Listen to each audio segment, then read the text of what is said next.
This segment is brought to you by Rainbird.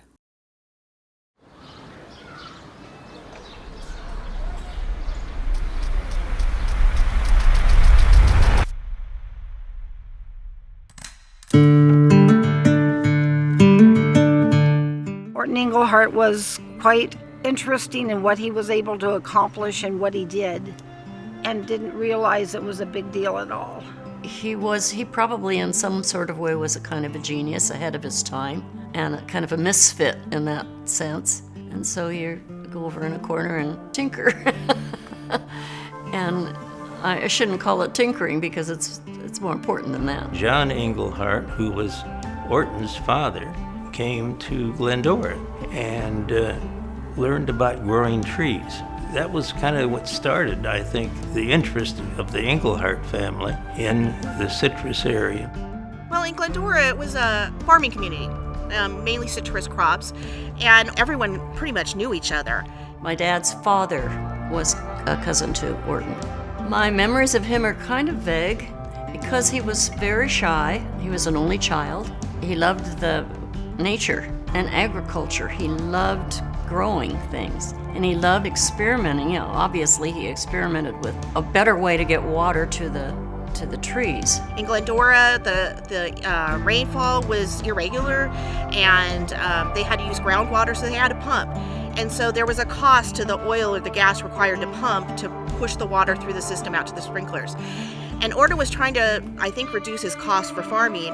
And so what he did was he figured out a way through his tinkering to make the sprinklers distribution uniformity more even, so that way he had less water to pump. He was trying to solve a problem he heard from someone. Orton cared about these people and the fact that this was something that was really kind of bothersome. And then he wanted to make sure that there was some sort of solution in the works for it. So I think that's why he gave Clem and Mary the ability to go sell those sprinklers, because he thought other farmers can use this to solve their problems. And although he didn't want to have to do it, he knew that they could get out and actually provide it to people.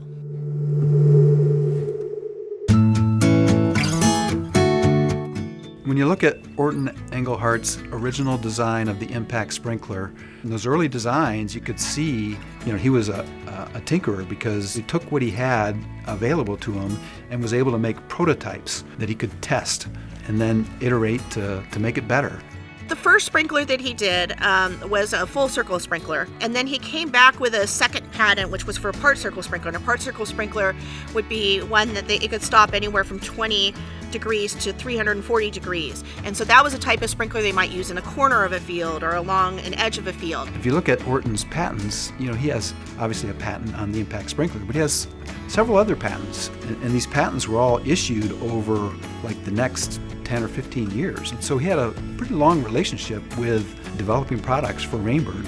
I think also what made him successful was the fact that, he's working with his friend, Clem Lefetra, and he would show Orton's versions of the impact sprinkler to growers and bring back feedback. Orton ultimately perfected this impact sprinkler, and it was Rainbird's first product that Clem Lefetra founded Rainbird with. Many of the people in town used Rainbird sprinklers. I'm pretty sure as time went on, they all did. If Orton was around today and he walked in, he would be amazed at how fast we can build prototypes and test them and iterate. He had a vision of problems he could solve, and through that he was able to create something that changed an industry.